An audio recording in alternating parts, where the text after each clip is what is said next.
And I'll tell you what, welcome back in. We're going to do a little sports talk like we have. And Andy, I'll tell you what, there's a face that walked in the door today. I was having a hard time recognizing him, weren't you? I know. Defiance County Plates kind of gave it away, right? Yeah, that was helpful. And then the real selling point to me that I knew it was Lynn, yeah. Once I saw in the hatch end of his vehicle, I saw a pretty good window size Mitch Trubisky jersey. Sure. Yeah. So that closed and sealed the deal, didn't it, Lynn? Yeah, I went to Chicago Saturday morning and found me a jersey and yeah, sure. Well, you know, running that fan club. You are for anybody that understands this now. He is the fan club. He's running the fan club here in Northwest Ohio, southeastern or southwestern Michigan, and northeastern Indiana right now for Mitch Trubisky at this point in time. I think I'm the only member of the fan club. I think you are too, and I think, and he's in deep trouble if you're the only member of this fan club right now because in Nate's nest. There you go. See, I got to believe that it's those two naming it themselves. Pretty sure there aren't a lot of Defiance officials lining up to throw that down. Those two guys are. They were. I was out there. Yeah, I was out there last week. They were kissing babies, and there was all kinds of folks stopping in to, hand them hot dogs and nachos, and they were. They're celebrities, buddy. Yeah. Don't upset those two guys in Defiance, Ohio. That is exactly right. Or you'll be in deep trouble. There's no doubt about that. Well, Aaron did a nice job, I thought, last week for filling in for you, but we've missed you, man. It's been a couple of weeks, and it's good to have you back. Glad somebody's missed me. Yeah, well, we do. Me, Andy, and I, we like seeing him come in, don't we, Andy? Absolutely, we do. No doubt about that. There you go. We were crushed those weeks that you weren't here. Yeah. And our audience was, because it was just Jim and I. That's exactly. They said, oh, no, not these guys again. At least Briggle knows something about sports. Funderburg's just there for a joke and to kind of keep the pattern. Entertainment value. Yeah, that's pretty much what I'm here for, That's about it.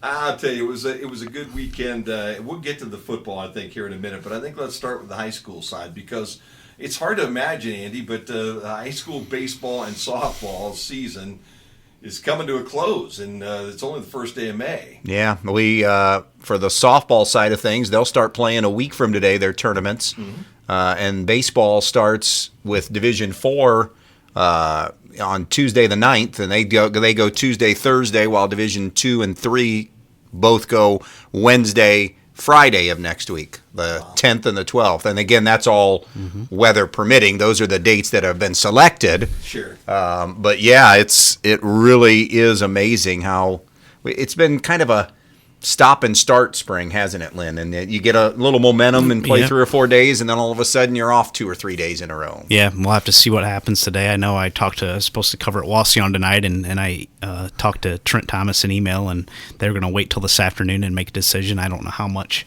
will get played around the area today with all the rain. We got hammered over the weekend. Yeah, we really did. I'll tell you what, it is nice out there right now. It's sunny. Not a lot of wind, though, and that normally helps a little bit if you got a good windy day to kind of I think the wind is supposed to pick up. Okay. Because we need it. But again, these guys are magicians, Andy, with these fields. I'm amazed all the time to watch them turn what looks like a kind of a mushy field in the morning, almost a swamp, into a real playable field by the afternoon. They're good at this. Yeah, they really are, and then it helps a little bit how your field during now Defiance doesn't have any of these issues, but everybody else in the area that has grass fields, how good's the drainage and how hard you're going to work at it. There are some that work their tails off. Not everybody. Most do. Most of the schools do a great job, or whoever's in charge of it. But yeah, you're right. I was told at 7:30, 7:45, the game we're supposed to have tonight on B-Rock, which is the top 2 seeds in the Bryan District in Division 4, Stryker at Edgerton. I was told then it was on then. Wow. And that just leads me to believe that the drainage is pretty good. Now, the outfield's going to be soggy. There's not much you can do with that, and you're going to be slopping around out there. And if you play today, it's going to be that way in a lot of places. But if you can go, you go today. I mean, you just have to. Yeah, you would have to. A little off the subject and kind of on the subject, there is a proposal that the OHSA is in the works for 2 years from now to extend the baseball, softball seasons. It's in the works. They will have to vote on it. I don't know what goes into that, but Jerry Snodgrass had talked about that, and I actually talked to Coach Held last week about that, and they wanted to implement it next year, but it didn't quite work out, so they're shooting for 2019, so they wouldn't even start the tournaments until after Memorial Day. Wow. I think that's a great idea. I'm okay with that. You know, I really do. There might be a couple of families out there that have a vacation planned or something, so you've got a kid that has to make up their mind. Do they hang around and play some baseball or softball? And this is only going to affect a lot of the teams that get to regionals and beyond. So it's, a couple teams around this area and, 8 teams around the state in each division that this will affect mostly. And I would think that with the way the parents are, that's going to be okay with them. I mean, if you're a baseball or softball parent, it's pretty much your life for the couple of months here. So if your team's doing that well, the vacation can be in July rather than the end of May at this point in time if you're making it that far. I don't know if it's ever going to get to that point, but I've heard a number of our local coaches talk about, maybe you have too, Lynn, about loving to see an all-out, hands-off July where you don't touch, no sport gets anybody, and that is considered a what would be so wrong with that in having a quote-unquote family month where if it's equal for everybody and nobody's doing anything, because, you're pulling kids and coaches in all kinds of different directions now. So, you mentioning July, I think that would help alleviate a lot of issues. Yeah, I would be all for it. Coach Held touched on this a year ago, and people want to know why kids want to watch TV and play video games all day. Well, they don't have any other time just alone anymore because they're being pulled here, there, and everywhere. If they're in 2 or 3 sports, their summers are done. They get no time off from it, and I know kids back in our days and before that, they worked hard too in the summer, but they had time off and they played pickup games, and that's how they improved at their sport. I wish it would go back to that, and I wish that there wasn't kids having to go to football in the morning and then a basketball open gym and then something else. Acme at night. It's just nonstop, and I think it burns kids out. Oh, I agree. Boy, I'll tell you what, I like that idea. I'm an old guy, though, so I'm old school. I'd like to go back to the way things used to be that way. I do think we overwork these kids, and it would be a whole lot of fun. And I think we're starting to see that, and we'll get to touch on that maybe when we get into a Major League Baseball here. We've already got one pitcher that's down, it contributes to arm troubles. Yeah, if you're pushing that hard and you're going that hard at this age, what's going to happen to you down the road? I agree. Yeah, I agree with you 100%. Well, let's talk a little bit about the draw. What came out that maybe was surprising to you guys in this draw right now, or let's just go down the draw for anybody, because I think most people have yet to see how this is all shaken out over the weekend. Well, I think, Lynn, Division II, that district at Patrick Henry, you can make an argument that's as good as it gets in the state of Ohio when you look at who those teams are, and you could see, how many scenarios, a half dozen or so maybe coming out? Yeah, absolutely. And Defiance gets a little bit of a break if you kind of go down in my area.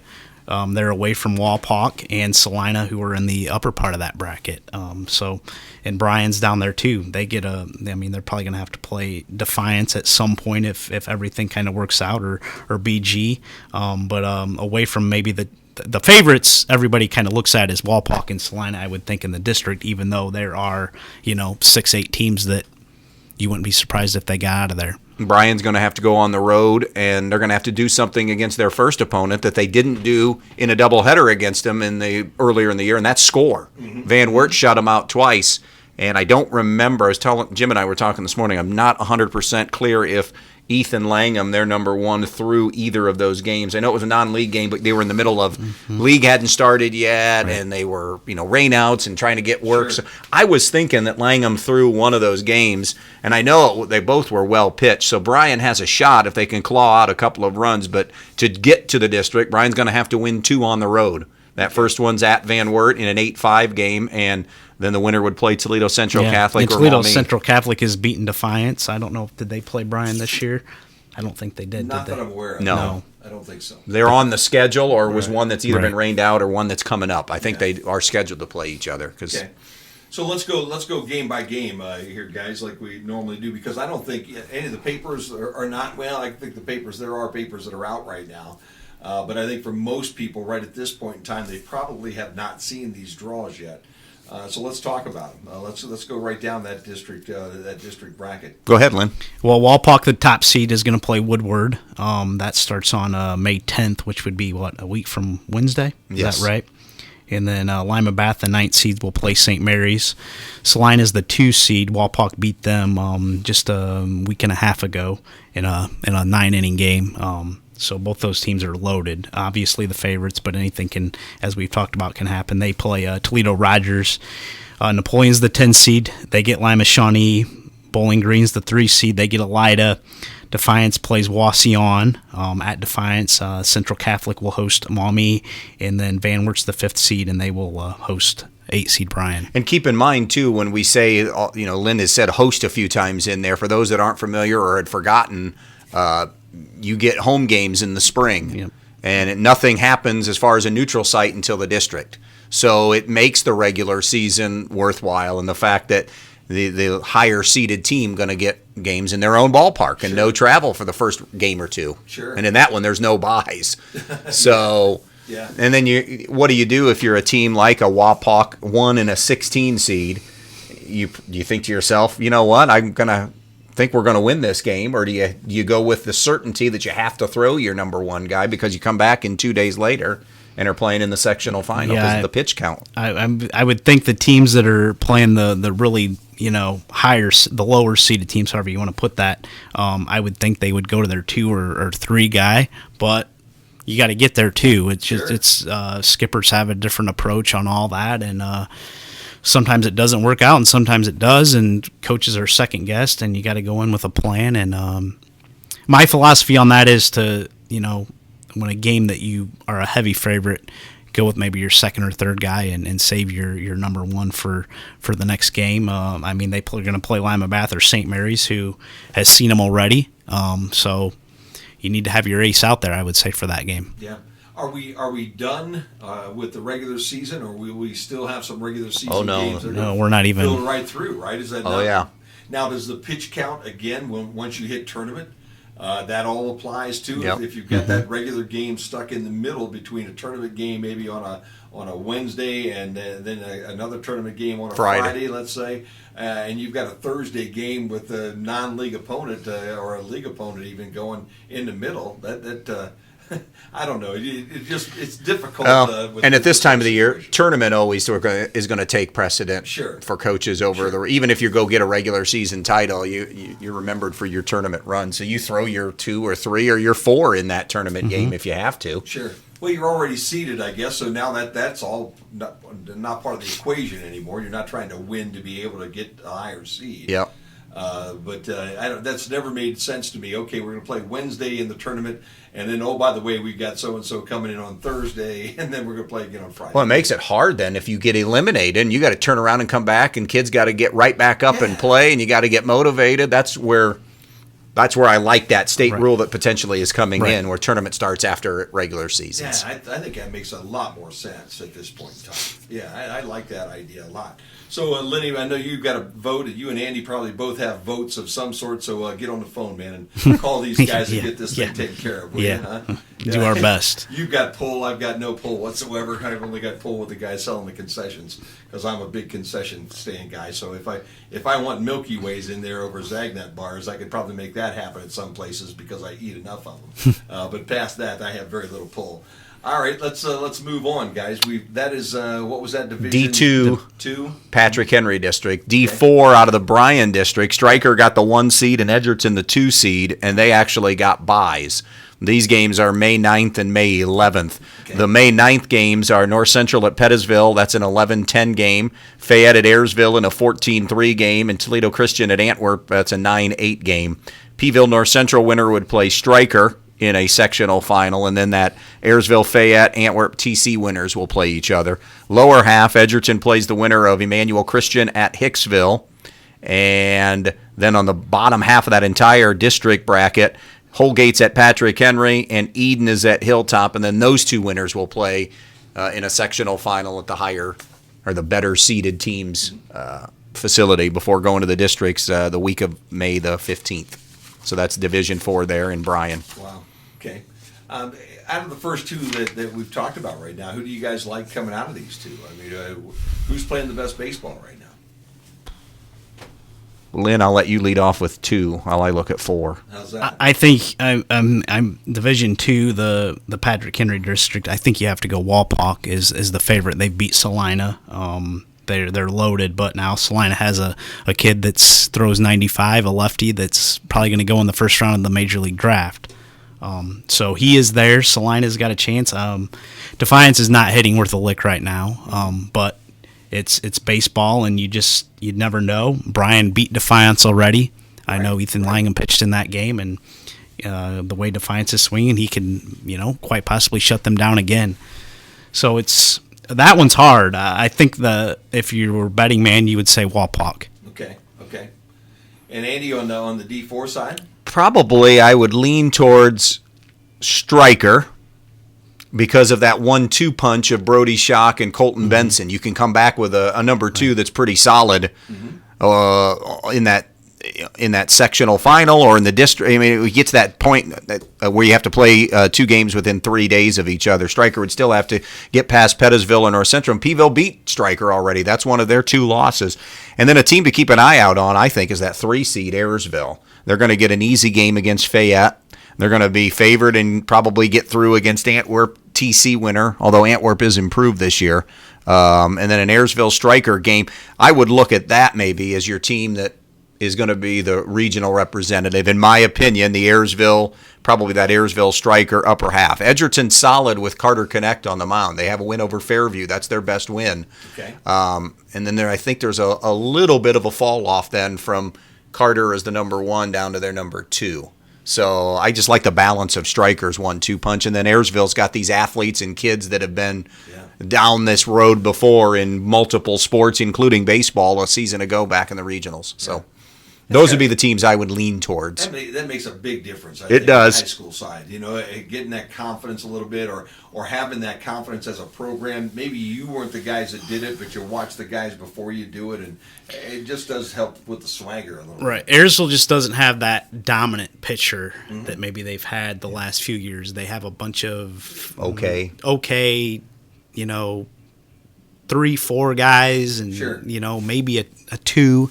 But they don't have somebody that's going to go out there and put zeros on the board. Whereas Brody Schock can do that for Stryker. Yeah. Now, D3 is going to be interesting. I think Andy Singer has a chance here with Fairview, Lynn. I'll let you go through that bracket. Yep. To maybe sneak through, as long as I stay away from Genoa. He wants no part of Genoa. That's the team that gets them, it seems like, every year when they have a good team. Yep. There's 3 games, first round. Montpelier plays Wayne Trace in a 9-10 matchup, and these are all on May 10th. And then Evergreen will go to Otsego in an 11-6 matchup, and then Delta will host Liberty Center in a 5-8. Those are the games on next Tuesday. And then Fairview will get the Montpelier Wayne Trace winner. Tenor and Paulding play in a 4-7 matchup. Archibald's the 2 seed. They get a first round bye, and they will play the Evergreen Otsego winner. And then Swanton, the 3 seed, will get the winner of Delta Liberty Center. Interesting. And now Tenora beat Fairview just last week in a big GMC game in extra innings. Archibald's there. Archibald beat Fairview in the district final, I believe, a year ago it was. On their way to the regional final. Yep. So Archibald's good.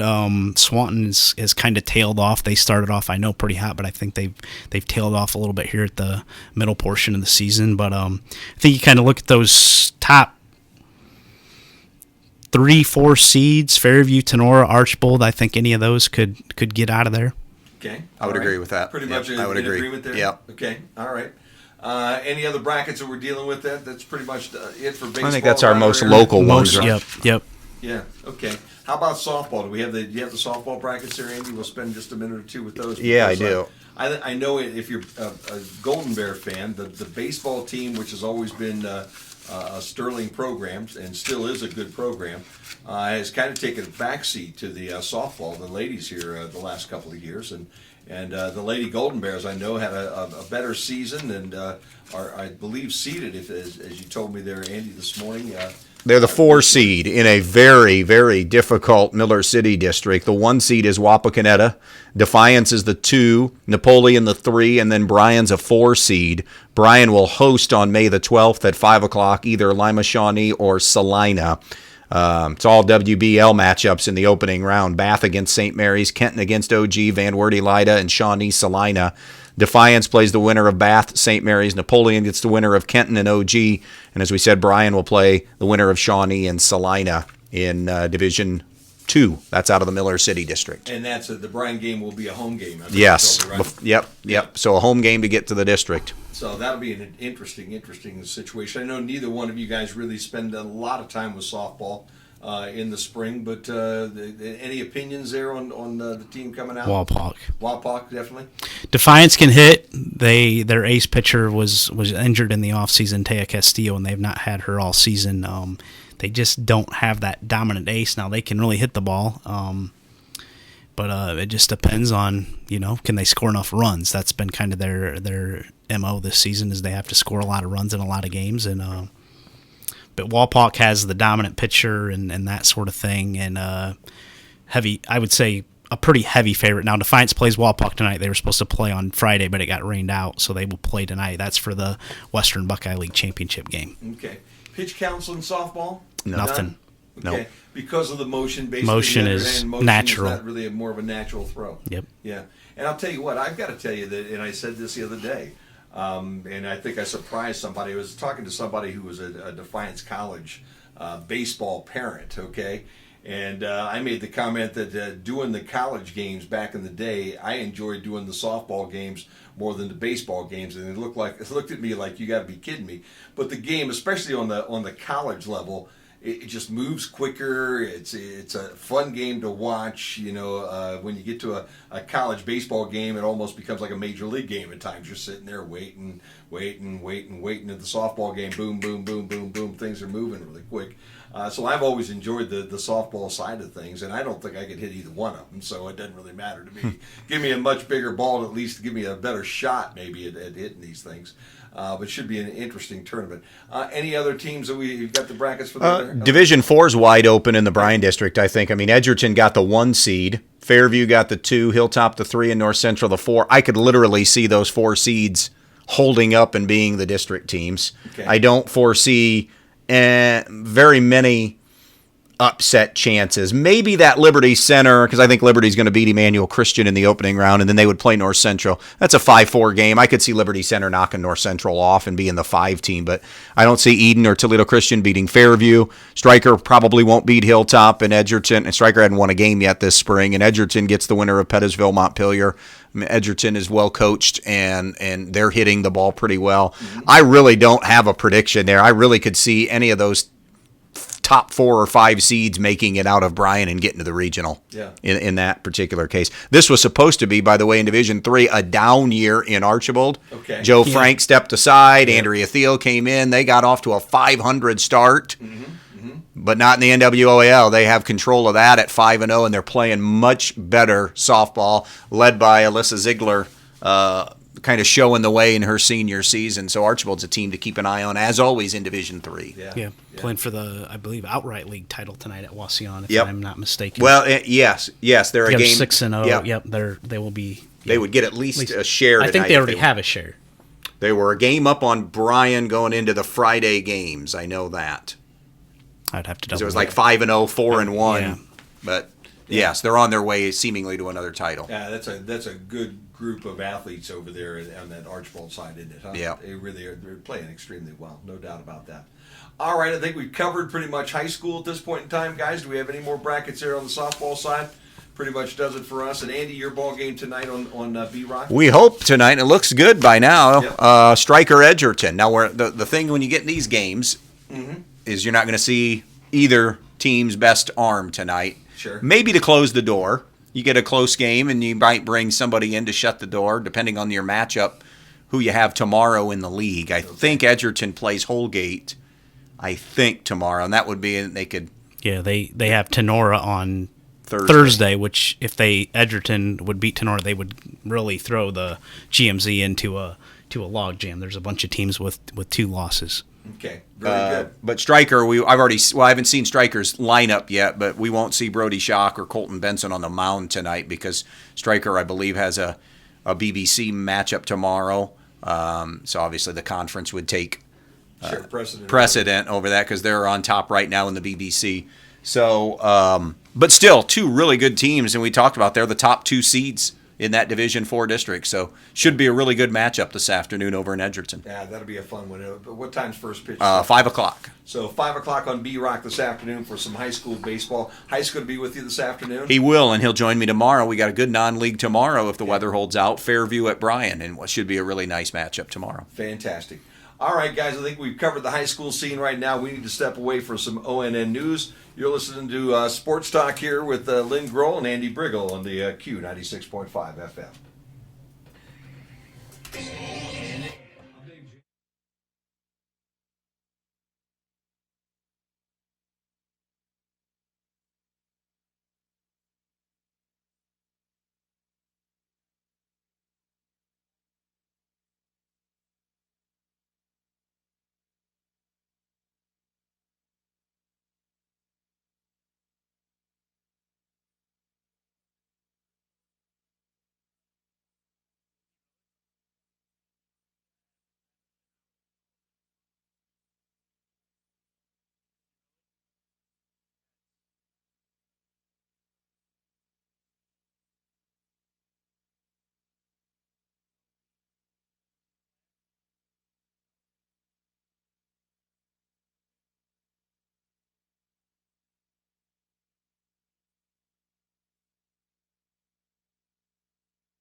Roll with It me was all right over now his car.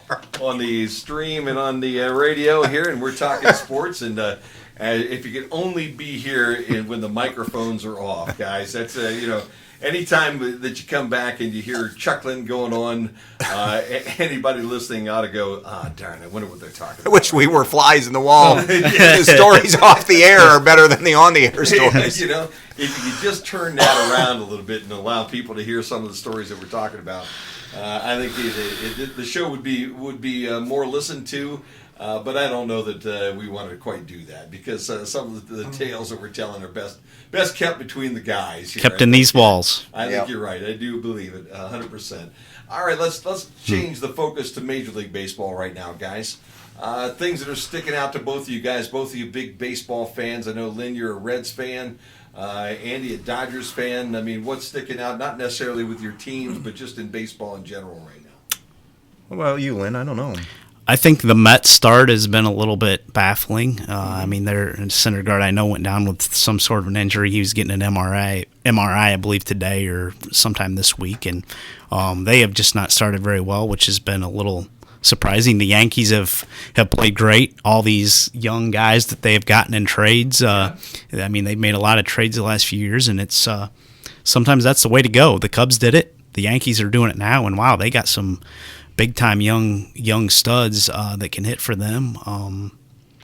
Trying to think, the Giants' start has been a little surprising. I thought they'd be a little better. Now they don't have a bullpen, which they haven't the last couple of years, so that doesn't particularly surprise me. But the AL East, I think, is going to be a great race to watch. I don't know that we thought that at the beginning of the year. We thought it was going to be the Blue Jays, and they've been awful.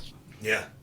Hey, but again, it's pretty early at this point in time. But at the same time, if you dig too deep of a hole right now, it's tough to fight your way back through, isn't it? Yeah, it really is. And not only with the Giants, with the bullpen, but now Bumgarner's out till at least after the All-Star break because of his dirt bike accident. And they've had a few other injuries that they've had too. I agree with Lynn on the Yankee start. Yeah. I think that's the case of the shrewd trades made by Brian Cashman, and those kids are performing pretty well right now. Will it be for the long haul? We'll see. And everybody, it seems like, wants to bury Baltimore in the offseason. They don't do them enough in the offseason, and they're just home run hitters, and they don't have enough pitching. And, you look up, and there they are, tied with the Yankees atop the American League East. And Lynn's right. Toronto has been hammered, too, by injuries.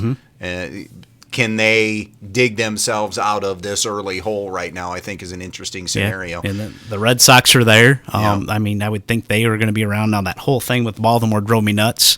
I don't think Machado had done anything wrong, and they should have just, not had to throw at him or whatever they were trying to do. Yeah, the big old.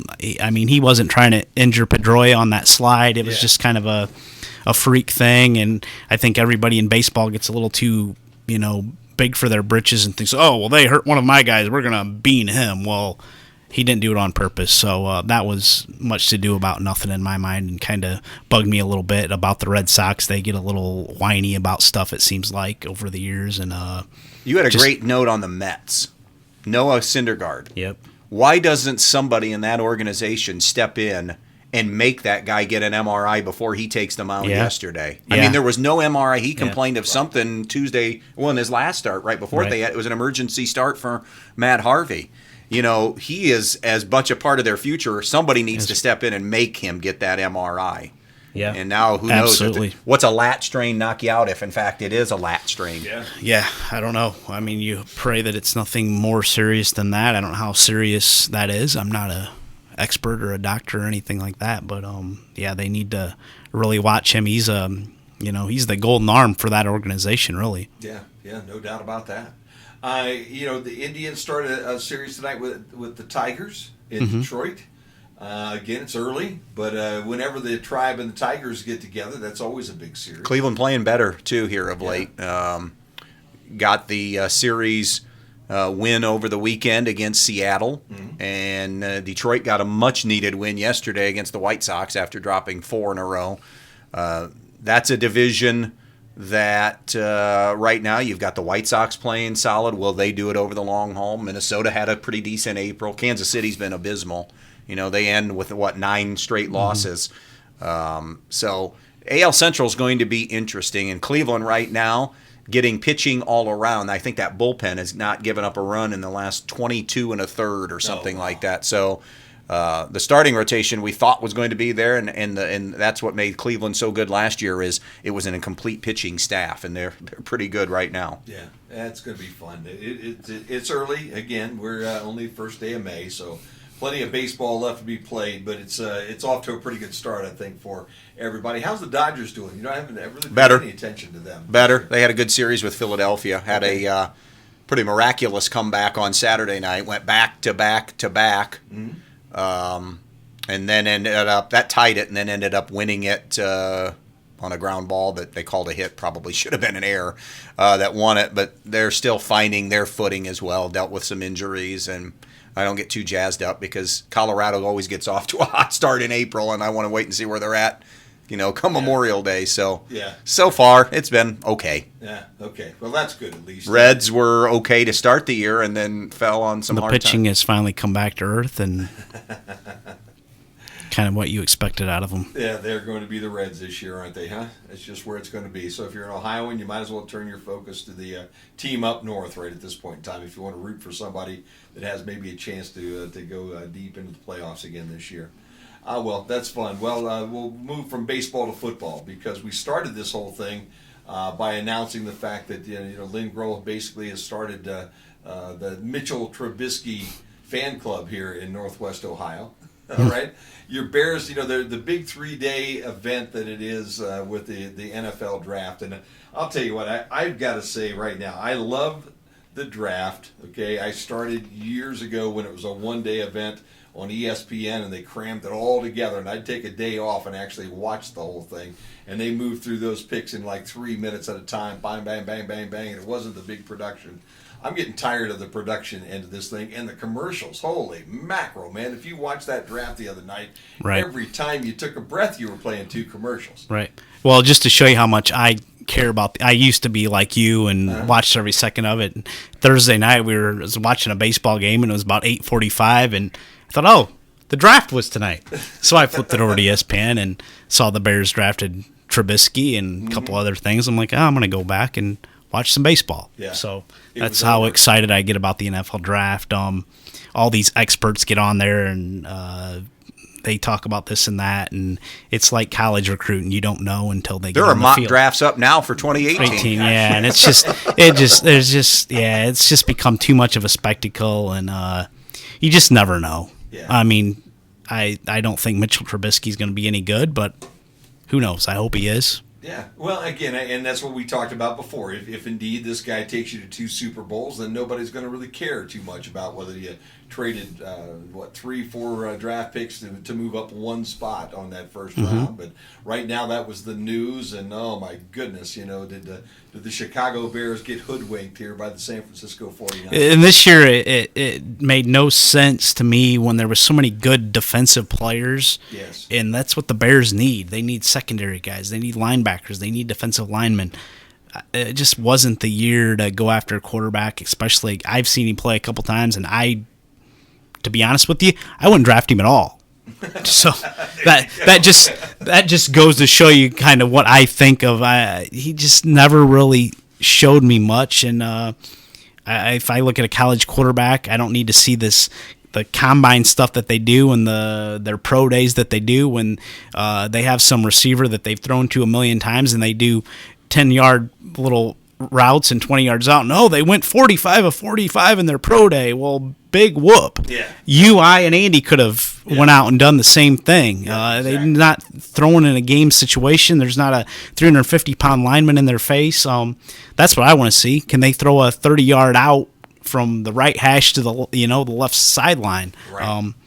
That tells me more than anything. Right. Yeah. In game conditions. And they got too many of these colleges are in these systems where they're in a spread and they don't have to read anything. They take the ball and that guy's open because they have a million receivers out there and they can't cover them all and they have more athletes than the other team. It drives me nuts. Yeah. The Brownies, I was happy they stayed. Whether our first round pick's going to be our number 1 pick's going to live up to all of the hype, or whether he's going to be like Coach Redhead says at times, looks like Tarzan, plays like Jane. I'm still waiting to see that. The one guy that you and I have talked about is your Michigan Wolverine, Peppers. The Brownies picked him up late in the first round. They're delighted to have him. And I know a number of Michigan fans who kind of felt like you, Lynn, that weren't all that excited about Jabril Peppers at this point in time too. But who knows? I mean, I wouldn't say I'm not excited. I just don't know. I Yeah, mean, he's sure. super talented. He's kind of a tweener. Yeah. He just doesn't have the body type for a linebacker, and he's not quite fast enough for a secondary guy. In the right situation, in the right system, in the right formation, yeah, We'll I see think what he can be really good. Yeah. Deshaun Kaiser, the Browns, at least to their credit, I think this year, Andy waited all the way down to pick number 52 to get a quarterback. And now they get a quarterback who Coach Kelly said should have hung around for another year at Notre Dame. But I've heard all kinds of good and bad things about him, but you're a Notre Dame fan. So I was happy to see Kaiser taken and not for the Browns to mortgage their future to get him. You know? Great kid. Yeah. Great ambassador for the school. Would have liked to have seen him come back another year. I think he should have. I agreed with Brian Kelly. I don't know what everybody got all worked up about. Sure. He said, I'm still going to support the kid, but I think he would have been better off coming back. Accuracy issues are the big thing for him. Yeah. If you watched enough games or watched enough tape or whatever, you'd see he will miss open receivers. He does have athletic ability, though. He can make plays. He's won games.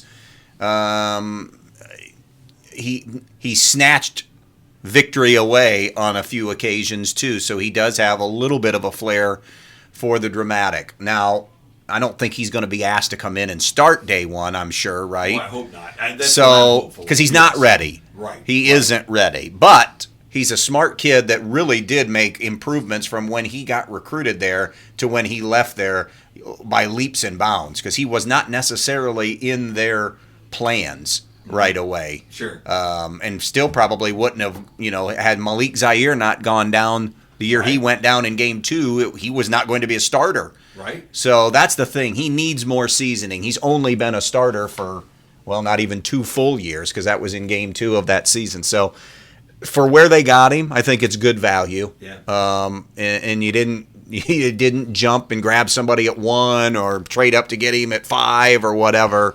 So I think in the end, it's something that at least has a chance to work out for the Browns and for Deshaun Kaiser. The thing that has always bothered me and amazed me is all the speculation, all the stories are out there. You keep hearing the Browns picked up Brock Osweiler for that second-round pick. That's all they wanted him for. And I kept thinking to myself, here's a guy 6'8" that the Denver Broncos wanted to re-sign. The Texans just outbid him that year. He was last year's hot quarterback free agent of sorts, And why in the world would a team ever agree to pay $16 million to a guy so they could pick up a second-round pick and then dust him away and basically just cut him? And they still may, I guess. But with the Browns situation needing a quarterback so bad, why wouldn't you at least try the guy, bring him into camp, give him a shot, see what he's got? Who are the Browns? Osweiler and who's the other? Cody Kessler, who came out of USC. But I think you saw enough evidence of Cody Kessler. He's not a starting quarterback in the NFL. No, probably a good backup, a guy that's not going to turn the ball over all that much. He's relatively dependable,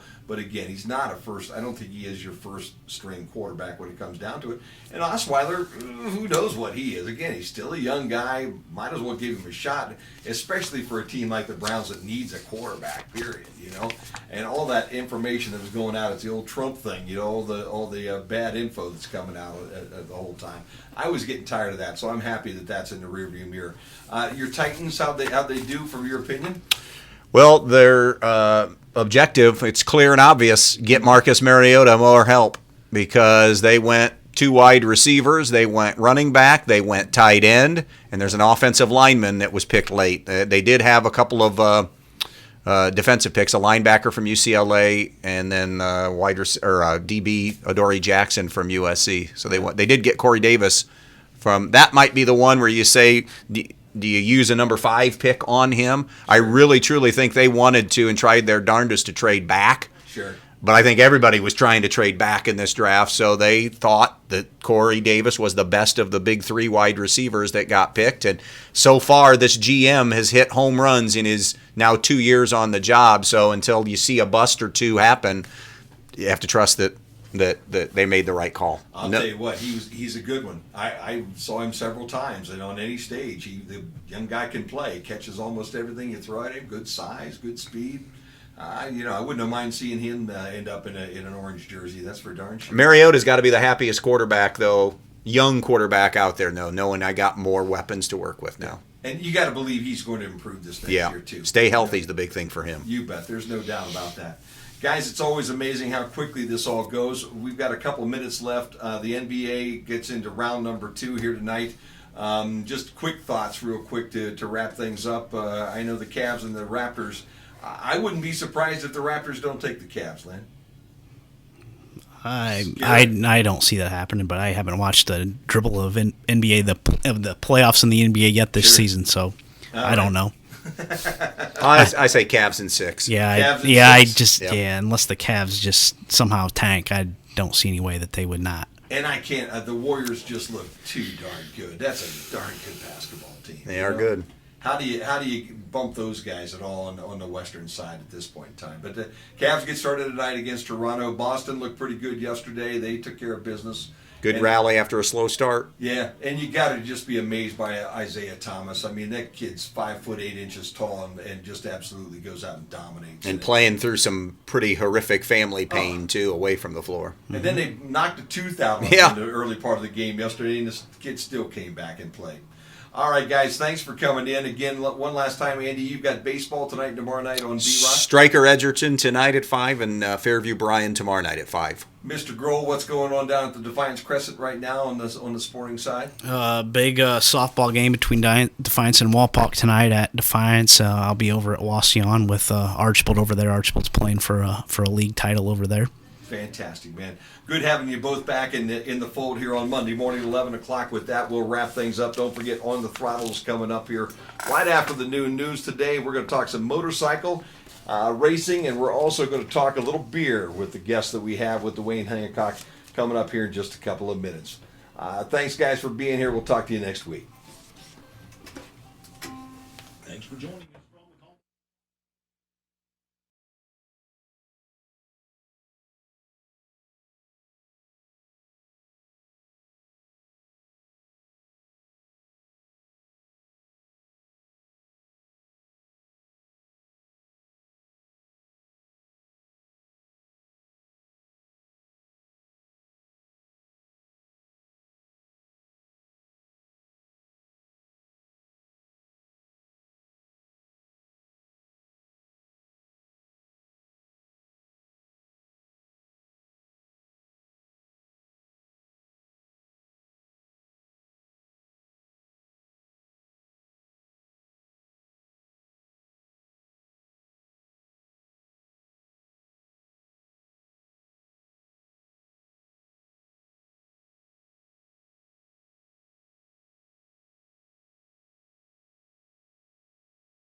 And it's time for us to go on the throttle with Dwayne Hancock. And Mr. Hancock is in studio with us here today. And Dwayne is smiling from ear to ear because he gets to talk about not only racing today, but also his second favorite hobby, and that is drinking beer. Well, yeah, that's a pretty good hobby, too, It kind of goes hand in hand.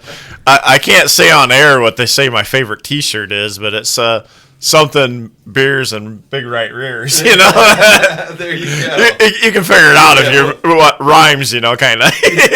They will. I'm sure they've already figured it out, Dwayne. There's no doubt about that. We've got a very intelligent audience. That's right. There's no doubt about that. If you listen on the throttle, you're intelligent. You've got to be intelligent. There's no doubt about that. And I keep getting more and more people that's loyal listeners. I had a guy earlier today that used to race around this area, and he called me for a part, and he goes, man, he says, I can't come in until after the show's over. He says, I can't miss the show. So, we thank all of our loyal listeners. Man, we really do. And it's been fun to be able to see this thing take off the way that it has because folks all over the country are into the racing and the information that you bring to them every week. And I've had several people tell me the exact same thing, Dwayne. I think we've got a winner here in this one. Well, and we got a few things coming up here in a couple of weeks. Our old buddy Tyler Perry is going to the big short track deal in Bristol, and I got him where he's going to do live updates on the Throttle Facebook page now for us at Bristol. So fantastic. That's going to help out because that's a huge event. I mean, first of its kind, and they're going to have record car counts. And our guest or our favorite female racer in the area, Hope Hornish, she's going to be down there too. So hopefully Tyler can get her on there a little bit. And we were kind of shifting gears a little bit today. We've done drivers, we've done car owners, we've done internet writers, we've done sponsor or product developers with our buddy Dane, and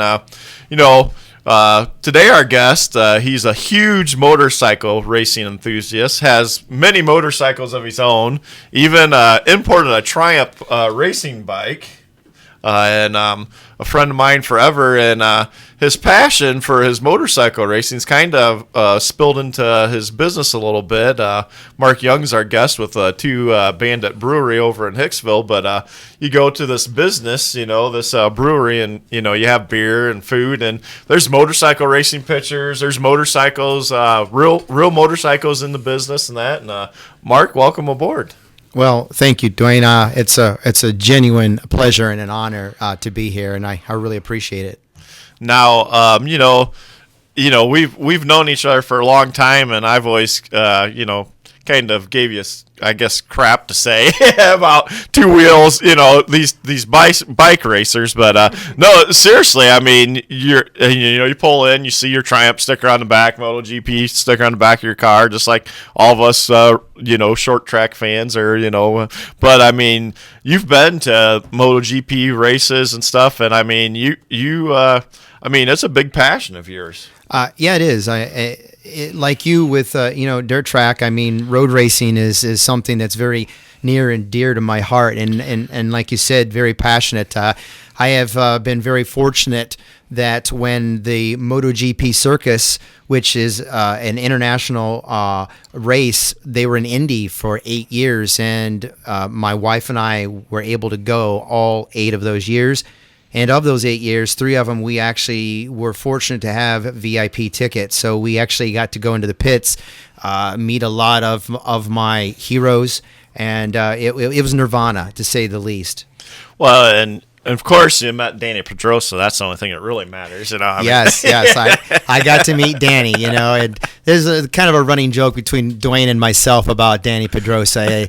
He was not a fan of mine for a very long time. I was not real taken with him, but he did something to another road racer that I didn't like, and of course, Dwayne being Dwayne, he picked up on that, and so that's been the running joke ever since. But yeah, I did get to meet Danny, and he's genuine, like most racers. I don't care if they're on 4 wheels or 2, very genuine and very passionate about what they do. And what I have found, because I have been to Eldora with you several times, and right. I think that one thing that you can agree on that all racers have in common is that they're sincere, and it doesn't matter how bad of a day they're having.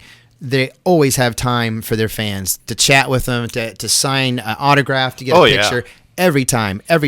So, Yes. that's what has always impressed me about, I don't care whom the racer is. They're always that way. Yeah, and and you even got some of these bikes, or one close. You're referring to the Triumph, yes? Yes. Yeah. So it was a road legal racer that Triumph had designed to some degree for endurance racing. So it has a lot of quick change parts. For instance, the rear wheel is hooked by what they call a single-sided swing arm. So essentially, there's nothing but a giant nut and a cotter pin that hold the entire rear wheel and brake assembly and caliper on. And the whole point was designed so that you could literally change it in a matter of seconds and put on a whole new wheel, tire, brake assembly. So even though it is an actual street bike, it was designed for endurance racing in mind. And you even got that imported in for our. It was I ordered that bike in January of '97 and took delivery in June. It's a fairly rare motorcycle, and they'll have to pry it from my cold dead fingers because I really like that bike an awful lot. So And it's fast. it's quick. And not by today's standards. It's about top end of 160. Not that I would know that firsthand, of course, but that's what the specs say. I wouldn't know either because Mark let me ride it once. I have no clue yeah. what he's talking about. Yeah, well, after you hit the wall there, probably after going too fast and losing it on a turn somewhere, your memory was probably wiped out. But I got a sneaking hunch between both of the two of you. You're telling me a tale right now. I think somebody between the two of you has seen 160 on that bike, and we'll just leave it at that. How's that? No incrimination. Right. I mean, it wasn't on the street. I'm sure it was not on a main street in Hicksville or anything. no, it's never. closed circuit. I mean, Exactly. Mark and I Safety would first. never ever do anything out of the books. On the ordinary. Everything's on the up and We're very innocent. yes. I can tell. The two of you guys go back to your college life, is what you're telling me, huh? Very true. Yeah, we met each sir. other at Cornfield College, Northwest. At that time, it was called Tech, now State. But right, fresh out of high school. Yep. amazing. Didn't know each other till then, and then we became great friends and had about every class. I think our whole 2 years there. I think every single class we had together. That's And amazing. then we got a routine, of where we had to go out a few nights and study. I Yeah. mean, study. A few. I mean, you two guys look like you both were probably fighting for the valedictorian, honor over at Northwest at that time. And I would believe that both of you spent numerous hours in the library and reading books and just burning that midnight oil. That's what I'm. That's Very accurate, Jim. Very Yes. accurate. It's like, you could just tell. We had some study aids, and a foosball table, and just like ping. I mean, just you needed that stuff, but Yeah. But yeah, and in Mark's passion of the racing, we've always gave each other a bunch of crap about what's better motorcycle than that. But in all seriousness, Mark, I've seen all these pictures and his passion for sport, and and it is carried into this business. I mean, not too many businesses you can walk in, especially in Northwest Ohio, and see there's a Triumph motorcycle up there, and here's these. I mean, some of those pictures, I mean, they're very rare that you have of, and I know you've talked to me, you only have up there the ones that you might have a second of, but, and you're going to add some more maybe as stuff goes on. Yeah, that's true. So a lot of people who know me very well tease me because they call me the stalker because I'm always out getting autographs from the different racers, and some of the racers are very busy, and so it's extremely hard to get their autograph. Probably one of the most famous is, of course, Valentino Rossi. Right. And for anyone who doesn't know two-wheeled racing, he is considered to a lot to be the GOAT, the greatest of all time. And he has set many, many records. He is a world champion 9 times over, and he is working on his 10th. And I'm hoping that this is his year for the magical 10. We'll see. But I have been very fortunate that I actually got his autograph, and my beautiful wife Ann has actually met Valentino on several occasions, and he is just as awesome and gregarious in person as he is on the screen. So he's larger than life. Yeah, and he's always been a fan favorite. Of any time Absolutely. you watch that, and those motorcycle races. He's always a fan favorite. And there's rumor that he was going to venture maybe into some other racing too. I know some guys have tried that every once in a while, but rumor was. And is there anything on that you've heard of lately? That's very true. Valentino actually toyed around with going into Formula One. I know that he had tested with Ferrari for several different tests, but in the end, motorcycles were his passion. And I personally believe, based on what I've heard, what I've read, and the few conversations that I've been fortunate enough to have with him, that I think he's going to stay on two wheels, and I think he's probably going to end his career with Yamaha. He's had an awful lot of success with Yamaha, and they go very well together. So I wouldn't be surprised if we see him end his career on the Cobalt Blue bikes. Well, and that's like you said right there, and that's another thing racers have in common: the passion where they started from. You see that with these NASCAR guys like Tony Stewart, Jeff Gordon. Came from sprint cars. Kyle Larson's leading NASCAR points, and his car owner Chip Ganassi, is like, hey, I don't think I want you running sprint cars anymore. And he's like, well, then I don't think I want to run NASCAR anymore. Yeah. These guys, Casey Kane's another one, and a lot of them own World Outlaw sprint car teams and stuff, or come to that all the time. And Valentino seems the same. Don't want to get away from his roots. No, I think that's very much the case. And like you mentioned with a lot of the four-wheel guys, Valentino actually has a couple of teams that he owns himself, but he stays in the saddle. That's where his passion is, and that's, he feels the most alive, when he's, behind that windscreen at 210 coming into a curve.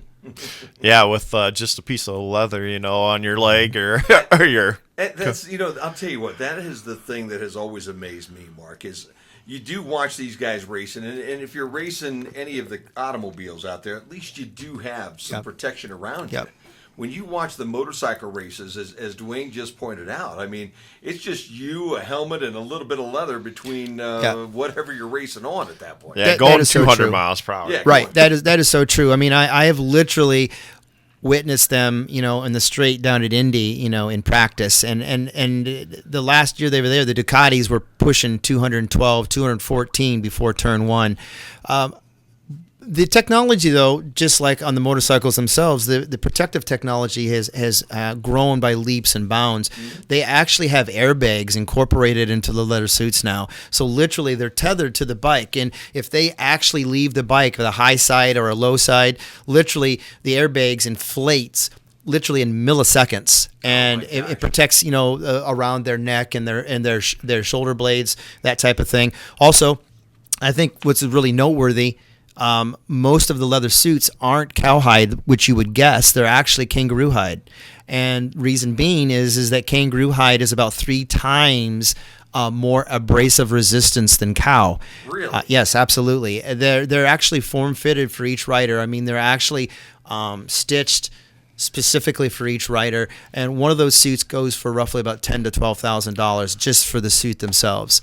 And then the helmets themselves, it's the latest technology. They're all carbon fiber and shock absorption materials in the helmet. So yes, they are out there in the element, and yes, it's very dangerous, but they're also very intelligent men and women, and they get the very best that the technology has to offer. See, I told you he knows about motorcycle I racing. guess so, man.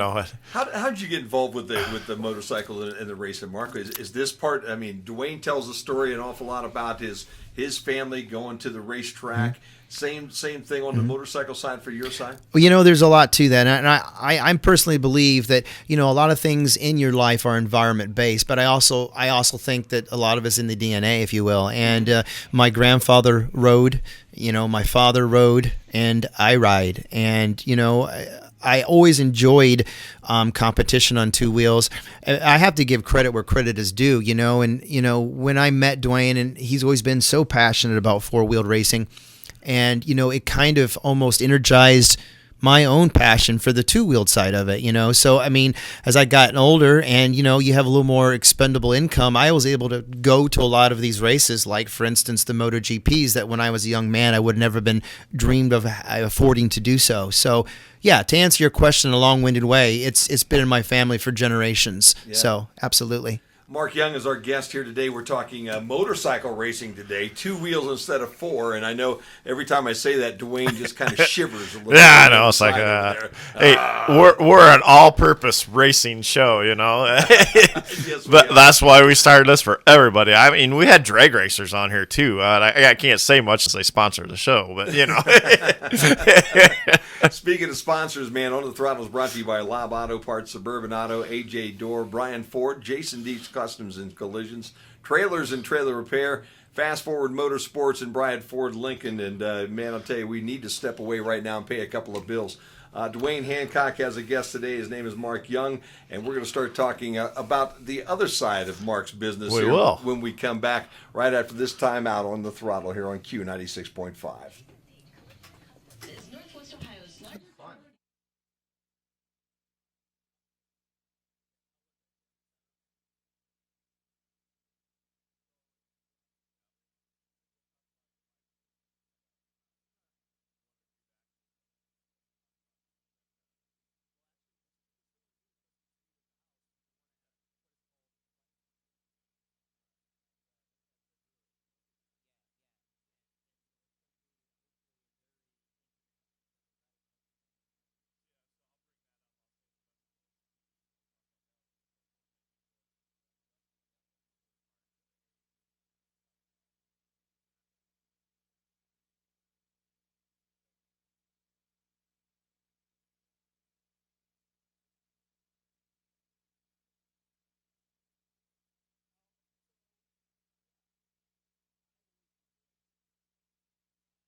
Starting at 8 a.m. for a list of items.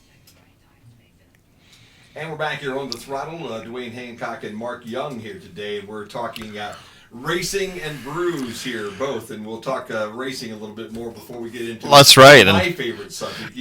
I'm not very well qualified when it comes to talking racing and those sports that way. But on the other side, when we get to the other side, I'm much more, you're on my turf at that time. Well, I was thinking you needed one of those suits, the airbags. I mean, I've seen you in action before. You just need one of those to wear personally every day. I could use that anytime. I fall down a lot.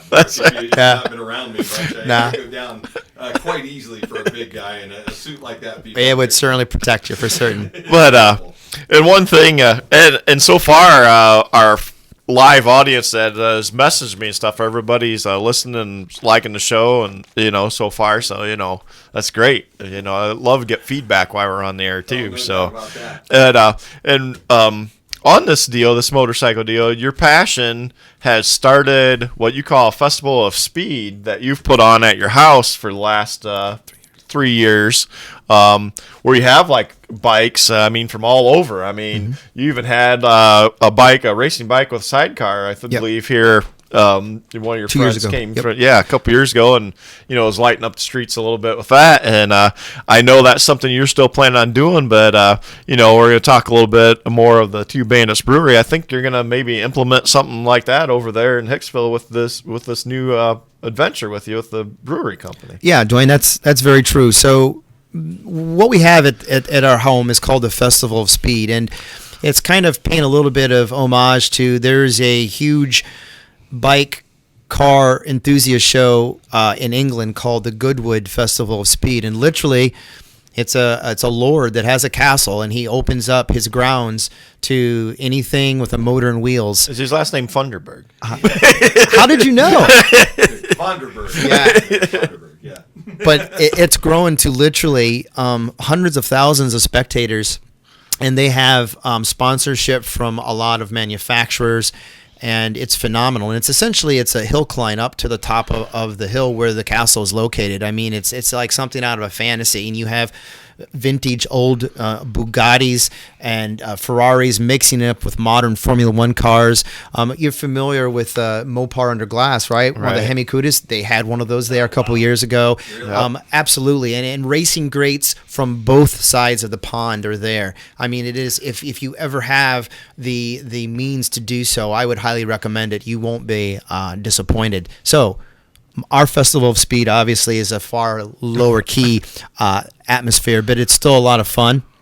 We have typically between 50 and 80 motorcycles, and usually 20 to 30 cars there, and it's held in our neighborhood. We get the entire neighborhood involved. We have a live music. The beer is flowing. It is phenomenal. We have old Moto Guzzi's. We've had an old Royal Enfield there, and as Dwayne had mentioned, we have good friends up in the Wisconsin area that surprised me. And they race vintage, and they race vintage sidecar, and it's an old Yamaha TZ that it's all hand hammered aluminum fairings, and it has a sidecar, as I mentioned, and I got the chance to ride it when they brought it. Of course, it's not street legal, but I've been on a lot of fast machines in my life, and this was like the hand of God pushing you. I mean, I've never felt anything hit so hard, and it was a blast. It was a lot of fun, and we try to do it every year. So yeah. Where is this? Where do you live? So I guess it's not a secret. I mean, I live in Norlick, just north of town, and I have a lot of neighbors who are very conservative, but yet at the same time they're also very good to me, and they let this kind of thing happen because it's going on to 1-2 in the morning. The music and the loudness, and most of my neighbors are there, so. It's kind of hard for them to get upset when they're there drinking my beer too. So he wants to make this as big as the England deal. I'm brainstorming here. I'm thinking we could take the show out there. Sure. We could get his buddy from Wisconsin, bring this motorcycle with sidecar. You can ride in sidecar. I'll drive the motorcycle, and we'll put it live on Facebook, and we ought to get at least 20 million hits. I wouldn't doubt it. Yeah, I wouldn't doubt it at all. Yeah, excellent. Now, I'm allowed to drink, and you're not. If you're driving. Oh, no, that's the only way I can drive that. I mean. Because I think I'm going to need probably the medication when you take that sidecar and wrap it up against like a telephone pole or something out there. You do this at Norlick, Mark? We do. Now, to be fair, we did not do it last year, and the reason is that another little pet project of mine got underway, and we simply didn't have time, and that is obviously the brewery. So our hope is this year to bring it back with a vengeance, and we're going to call it the Festival of Speed 3.5 because we didn't get to have our fourth one. So I got you. Right? And you're going to kind of carry this over into some events at the brewery, too. I mean, Oh, that's very true. We're going to be doing what is called Bikes and Brews, and it'll be later on this summer when the weather's really nice and temperate. And it'll be a lot of fun. Be a very democratic mix. I mean, not only will you see, your big twins, of course, but I have a lot of friends that ride a lot of alternative motorcycles. So you're going to see Moto Guzzi's and Ducatis and old BSAs and, of course, Triumphs, some old vintage Japanese iron there. But it'll be an awful lot of fun. And, of course, Two Bandits Brews will be there as well. And so it'll be fun. well, and speaking of that, we talked, about the business a little bit now. Yet this Two Bandits Brewery, like I said, there's a Triumph, which I find it hard to believe. There's Triumph, in the middle of the bar. Weird, right? Weird. Yeah, I mean, I can't believe that. But Right. Right. it'd be like me starting a bar and not having a sprint car in it. Exactly. Exactly. But as far as let's talk about the brewery a little bit too. I mean, we got you on because of the motorcycle and that, but hey, I mean, this passion is spilled into the business, and it's kind of neat. I mean, you have your own corners, and that's one thing that I liked that when I went there and walked in. You got kind of sections of motorcycle racers, and then there's motorcycles, and there's posters here and there, but what's going on at the brewery and stuff. I know you guys that do all your handcrafting of your beers and stuff. Yes. We have 17 different prototypes that we have out now. Obviously, they're not all out at the same time. Some of them are one-off, some of them are seasonals, and some of them are what we call our flagship beers. So we brew so many different kinds of beers because, let's face it, there are so many different tastes out there, and not everybody wants an ale, or not everybody wants a lager, or a stout, or an IPA. So, we try to come up with very interesting recipes and keep people wanting to come back. And, I kind of feel responsible a little bit for this because we go back to our history here. Mark didn't drink a lot of beer until he started hanging out with me. So I think, somewhere I got to be influenced, Surprise. Somebody didn't drink a lot of beer until they hung out with Dwayne Hancock. Yeah, I got that. Yeah. But, I've been over there, and one thing that I liked, and I don't know if you still got it, I know it was around St. Patty's Day, you had that Irish Red, and me, I'm not much besides, Coors Light, Bud Light, the American. I'm real adventurous when it comes to that. Yeah, that's. But that Irish Red was great that you had. Thank you, Dwayne. That's called the Dublin, and that was a beer that we brewed specifically for St. Patty's, and then in typical what you would think of in an Irish Red, a wonderful kind of a burgundy ale, really light, very easy to drink, a little bit of earthy nuttiness at the end. Yeah. So very easy to drink. Nuttiness, that was me drinking. Yeah, he was the nut drinking it. So. But your brewery, Two Bandits, is over in Hicksville. It is. Right? It is. Yes. I think we've said that at this point in time. Correct. There used to be a little sports bar right on the main drag Yep. at Hicksville, and you guys basically have taken that same location. It is correct. Yes, we went in and we cleaned everything up. We spent roughly 6 months painting, staining, polyurethaning. There isn't a surface in that building that we haven't touched. So, yeah, there's a lot of love there, a lot of hard work, a lot of blood, sweat, and tears. Not necessarily in that order. Now, Cinco de Mayo is coming up this weekend. You got any special brews for that? I know how you think, and I know you like doing special things. Yes. What you got cooking for that? Well, I appreciate you asking. And so what we got going on is we are doing a one-off beer. It's called Angel, and it is named after a fallen friend. And obviously, for Cinco de Mayo, is a cilantro lime wheat. Oh, wow. So it's a very unusual combination. You don't normally see cilantro and lime infused in a wheat beer. So we think that it's going to be phenomenal. We have one keg that we have brewed and fermented, in one keg only. And when that's gone, I'm not certain we'll ever make it again. So we're really excited about it. I think it's going to be good. And we'll have 5 other of our beers on tap for a total of 6, which hasn't happened since the first week that we were open. Wow. Oh, look at this. It looks like we have samples on our way into the studio right now, which was promised and has arrived at this point in time. So from this point on, all you jealous listeners out there, we are going to be sampling some of the beers that Mark brewed. What? Yeah, I thought this was root beer that we are going to sample. Exactly. Well, the last part is right. The beer is correct, not the root, though.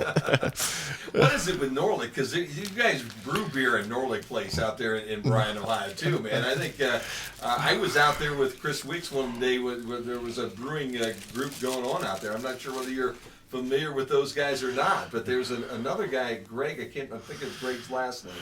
is also a brewer out there, but it seems like Norlick has a history. In fact, Greg doesn't live out there. He moved to a different spot. I just remembered that. But I've been out in that neighborhood before. There are brewers out in Norlick Place, and you're one of them at this point in time. Yeah. Yeah, but I want to give credit where credit is due. And my business partner, Bob Garza, wanted to be here. He really did. But we had such a good weekend. We were so blessed that literally he is at the brewery even as we speak brewing because we had thought we were going to have enough to carry us through Cinco, and we were concerned about that. So he is at the brewery at this moment brewing. Now the brewery is at your restaurant right there? Oh, absolutely. Yeah, okay. we couldn't by good ethics call it a brewery without actually having the brewing equipment in house. So yeah, sure. So all of the beers that are our beers are brewed on site proudly. And how many vats? How many different beers will you have in process at any one time? Okay, so any one given time, and it depends on what we're making and the length of the beer. For instance, the Rasmanian Devil, for instance, which is our raspberry wheat, is a very short fermentation process, 9-10 days. Okay. But the Black Shadow, which is, I know you're going to find this hard to believe, that's named after a very fast British motorcycle. That is a chocolate milk stout, heavy dark chocolate. Kona coffee, Hawaiian Kona coffee with hazelnut. And we haven't had this beer since our first week of opening. People get angry when we run out. So that will be back this weekend, this Thursday, Friday, and Saturday. So he's, as I said, he's bless his heart, he's back there brewing, and he wanted to be here. So I definitely wanted people to understand that this isn't just me. Hence the two bandits. There's two of us, and the beer is Bobby. I'm the mouth, obviously. I'm the marketer. I'm the business side of the business, and Bobby is he is the brewmaster for a reason. Well, and I think you come up with the names because like you said, you're naming them after bikes and stuff like that too, and that just institutes what we've been talking about all day, the motorcycle racing part going into the passion of the business. And so I want to know when are you gonna get like the burnt rubber tar tasting beer? I mean, we haven't found that extract yet. We've been looking for it, but as yet, no luck. Or grass flavored. If you're like Jim, you're gonna crash. You're gonna have a little grass, right? Right. I'm telling you, Mark, I don't believe that burnt rubber idea is a good one. I'm gonna have to think on that one. Yeah, Dwayne's got some good ones, but I don't know if that's a good one or I not. wouldn't brew a lot of that. No. I'd kind of stay away from that's that for just a little bit. That's for tough guys. That's for like guys like us. When Dwayne brings a party in, you might want a couple of pints of that at that point in time. But I don't think the average guy walking through two bandits is going to want to really sit down with whatever you're going to call that. Right. The Hancock, just call That's it right. Hancock, or something like that. Burnt rubber, a nice burnt rubber aftertaste. That's right. I mean, Starts and finishes with strong Goodyear. That's right.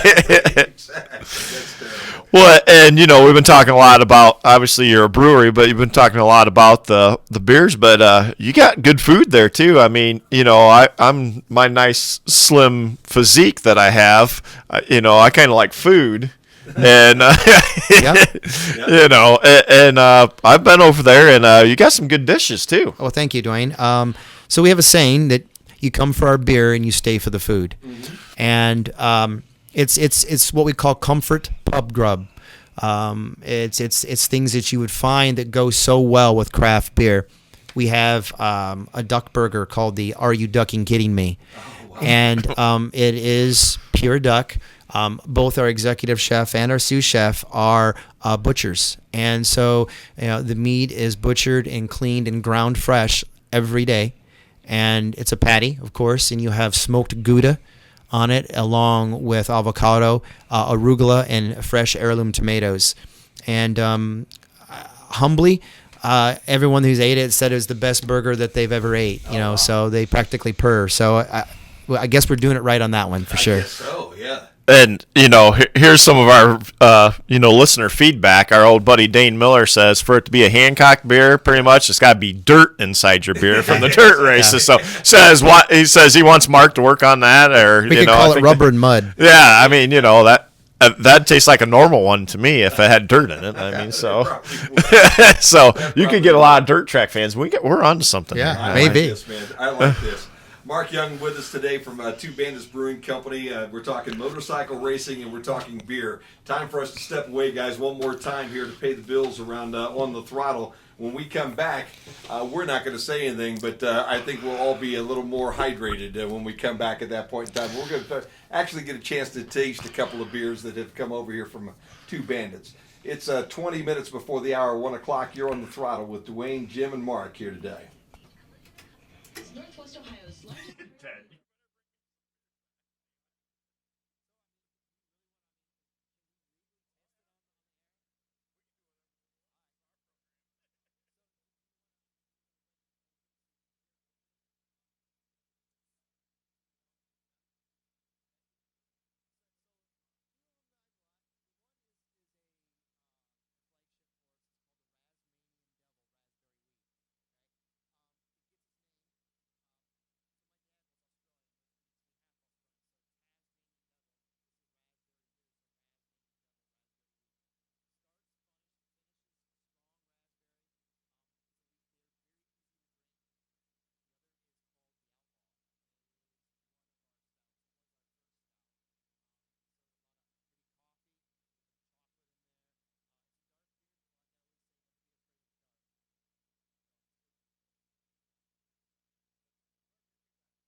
Dwayne Hancock and also Mark Young with me, and Mark is with Two Bandits Brewing over in Hicksville. And just to prove that we are going to do what we're going to do, Mark, do the honors, buddy.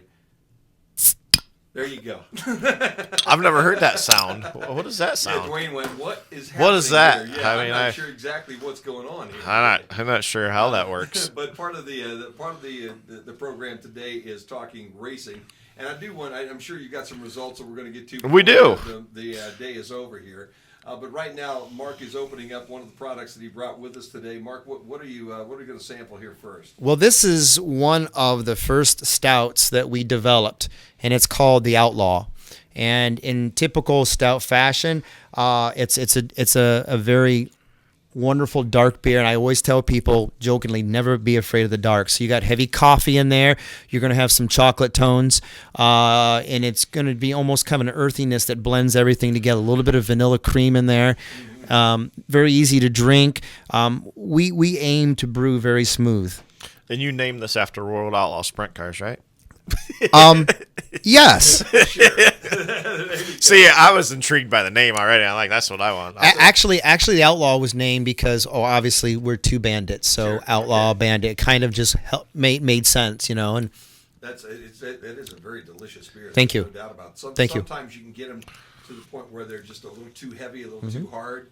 They're almost like eating your Yep. beer rather than drinking your Right, beer. right. That hits it right on the number right there. our stouts drink more like a porter, if you will. So you have all of the recipe of a stout, but yet you have more of the easy drinkability of a porter. Well, and that's one thing I know that we talked about when I was over there, because you know me, I don't like stout, but you told me no matter how stout your beer is, it's got a smooth ending, and just like this, I mean, this is a pure dark beer, which would be totally against my religion of drinking beer, and it's good. Yeah. But it's probably because of the name. I mean, Outlaw, but it's really good. Is this a beer you'll keep on tap all the time, all year long? Believe it or not, even though it was one of our first beers and it was the first stout, we actually have never put this particular one. You were drinking a beer that was one of our prototypes, and it has never actually been for sale at the brewery. We're talking about making it for sale later on this summer. Okay. we're going to be doing like what we call a Founders Series that were some of the original beers that we came up with. And that happens to be one of them. But it's never been for sale at the brewery. Oh, wow. Now, do you have the ability to take some of these home? I mean, if you bring a growler with you, can a guy fill up a growler when he's at Two Bandits, or do you bottle them for take home, or how does that work? We actually have our own growlers and howlers in stock, and so we certainly welcome it. And our licensing that we worked very hard to get, thank you, allows us to sell you those said howlers and growlers to take out. So yeah, we love doing that. We love advertising and having you take that beer home with you to enjoy at home. Yeah, for anybody who's not really familiar, and I think that's almost nobody anymore, because this has been such a big market nowadays. It's big. But the size of a growler that you could take home. I mean, how many beers in a growler nowadays at Two Bandits? Great question. So a growler is 64 ounces, so it's approximately 4 pints. There you go. Okay. A howler is the baby, and that is 32 ounces, or roughly 2 pints. Okay. It's a great way to buy beer. It is. There's no doubt about that. It is. So heck, I mean, that's just like one beer. I mean, Exactly. That would not last Wayne Hancock very long. It probably wouldn't make it even home. Yeah. If there's any state troopers listening, I didn't really say that. But at the same time, that probably wouldn't make it home. Right. Great at it. But it really is neat to be able to take something like that home, because you drink it the night before, and then you say, boy, I wish I had one more of those tonight, and then you can go to the refrigerator and pull out that growler or that howler and have that extra beer or two while you're watching a ball game or a race or whatever that next day. They're very popular for us. See, you're right, Jim. You do know the beer part. I'm talking about stagger and air pressures, on race cars, and you're talking about growlers and howlers, and Exactly. I mean, you was all over that. You was right on top of I am it. not on the throttle. You're on my throttle now. That was We finally, after a year, we finally figured where you fit in. Smiling, pushing the buttons, and waiting for Mark to come back. How's that? Huh? So the second beer that you brought us here today. See, he's all over that. Hey man, there's one that wasn't open over there. Is what I gotta say. So this is called our Rasmanian Devil Raspberry Wheat, and obviously it is a wheat, but its claim to fame is it starts and finishes heavy wild raspberry. It's not sickly sweet like a malt drink. It's got just enough tartness. And admittedly, Bob and I originally we thought we're brewing this for the girls, the ladies. Okay. And I would say roughly 70% of our sales with the Rasmanian are the guys. It's sublimely smooth, very easy to drink. Roughly 5% ABV, so you're not going to fall on the floor after one pint, and it's just delicious. It's one of our flagship beers. We have it on all of the time, and it's good. When you talk about beers that you have on tap year round, what are those beers, Mark? What do you keep on tap 12 months out of the year? So what we strive to keep, and admittedly, we've been so blessed that people have been so enthusiastic about what we're doing, and they believe in the same thing that we believe in. Our passion is we work very hard to keep these beers on tap, and so we have the Rasmanian Devil Raspberry Wheat. Okay, we have one called the Fountain Street Ale, and that is named after a street in Hicksville. And it's what we call our porch pounder. You sit in the back porch watching the lightning bugs. It is our Coors MGD Bud Light Fighter. Very smooth, very light, very easy to drink, and that also is a good seller for us. Then we have a couple of IPAs that everyone humbly loses their minds for. Both of our IPAs that we have as flagship beers, and a lot of people are turned off by IPAs, the proverbial licking the armpit, if you will, and that's not what our beers are. They're not overly hoppy, and they're not overly piney. So the Dead Frog is brewed with 9 pounds of local goldenrod honey in every 15-gallon batch. Supremely smooth. You got that wonderful caramel start. You get a alcoholic warmth, not a burn, but a warmth, and then it finishes with a tangerine.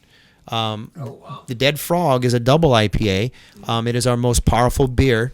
It's roughly a 10.5 ABV, so that would be like approximately 4 cores in 1 pint. So I always say, that's great. We really love that you love the Dead Frog, but please make sure that you get something to eat because they are so smooth. And the guy who's used to drinking 2 or 3 Coors without an issue, he drinks a pint of Dead Frog and he stands up and realizes, wow, that is a 10.5% ABV. So those are 4 flagships, and we literally have beers coming and going on a busy night when we're rocking. I mean, we can literally we have a total of 8 taps flowing, and we strive very hard to have 4 to 5 of our brewed in-home beers, brewed in-house beers on tap. The other 4 to 3 remaining taps are also craft and are also local. Ohio, Indiana, Michigan. And when we're rocking and rolling, we can literally change taps half a dozen times in that night. So the menu is constantly rotating. So it's very fun. And if you're there and you stick around for a couple hours, you could see the tap menu change 2 or 3 times in those 2 or 3 hours. So it's a lot of fun. The raspberry, the thing I normally don't like about a raspberry is they normally give you that real heavy artificial raspberry taste where you walk around the rest of the night going, Yep. raspberry, I can't get rid of this stuff.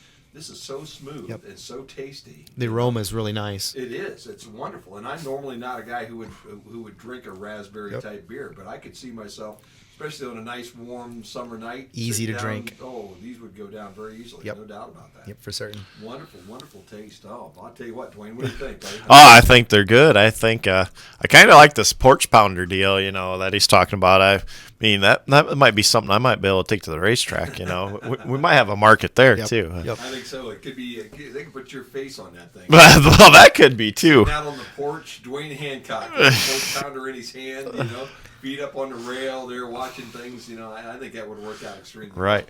Now, we're talking about all this. Do you have any ideas when you're going to have like at the bike and brew deal and stuff? I mean, I know you said once the weather. Is it going to be like a one-time deal or once a month or? Well, that's a great question. I think at this time we're going to the baby steps. I mean, Bob and I are both very conservative when it comes to our business model, and so we think about things, we talk about them with others.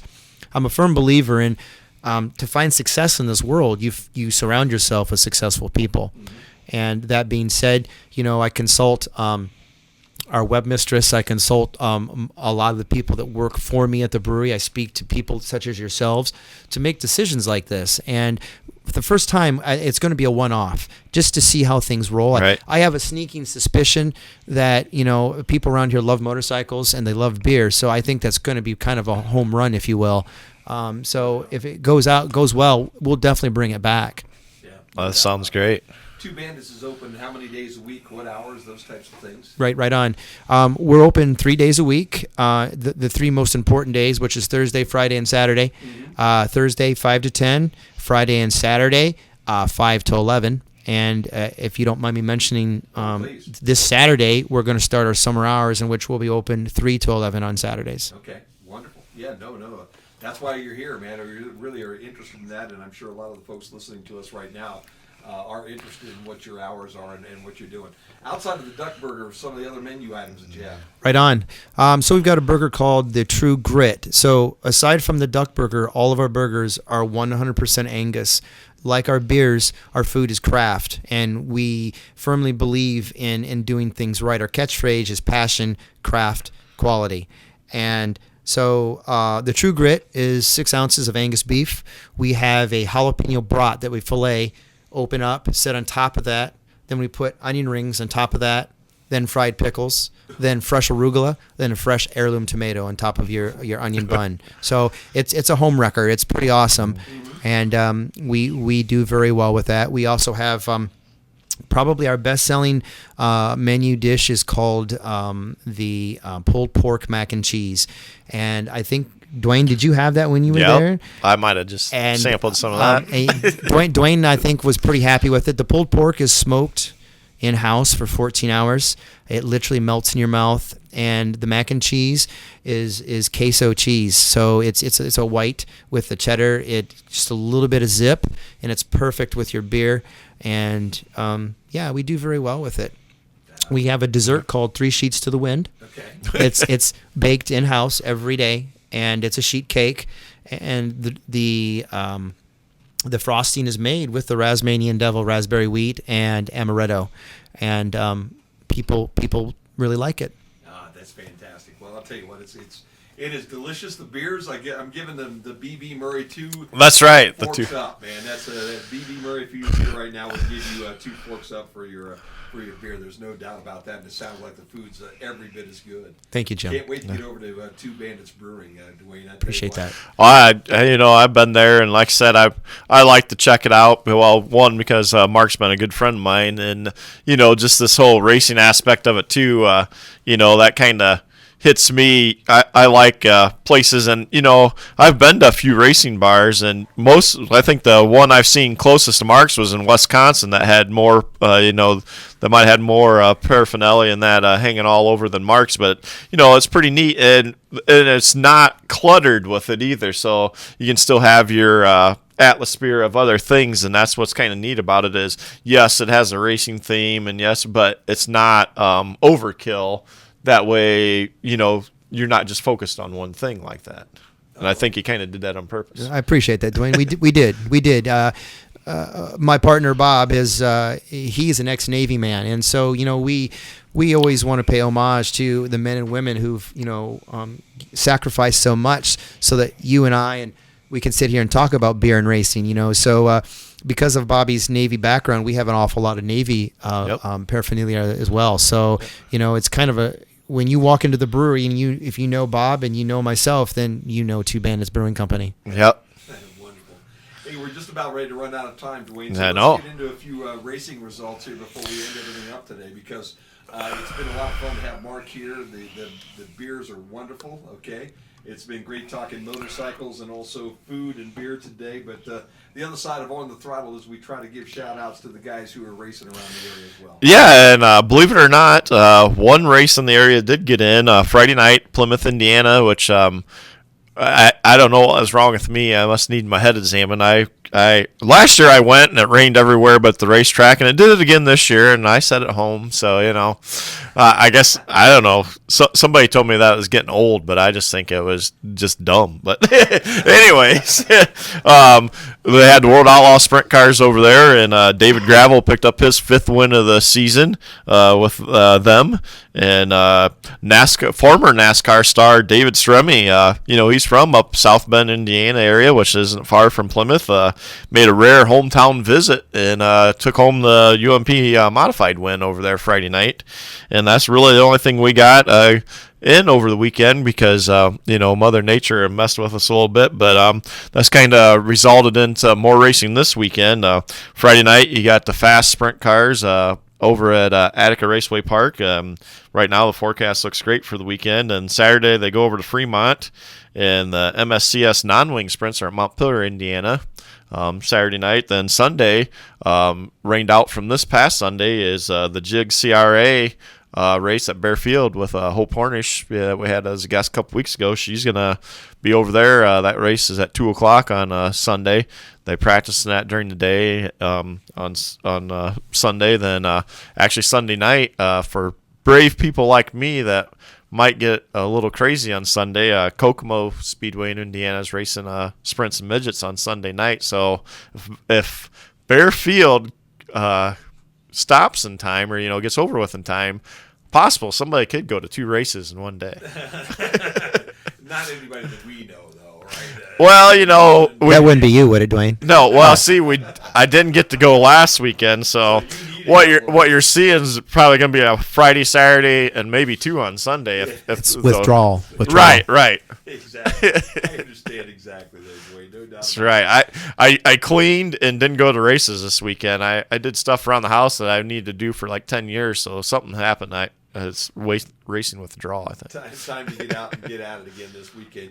Is Chad Wilson racing anywhere? You guys out racing? Well, the plan is a Saturday night to go to Montpelier, Indiana, which is, if you go down Route 1, it's only about 25 miles south of the airport there in Fort Wayne, to run with the MSCS sprint cars, which he's never done before. So we'll see how that goes. But that's the game plan as of right now. Sounds good.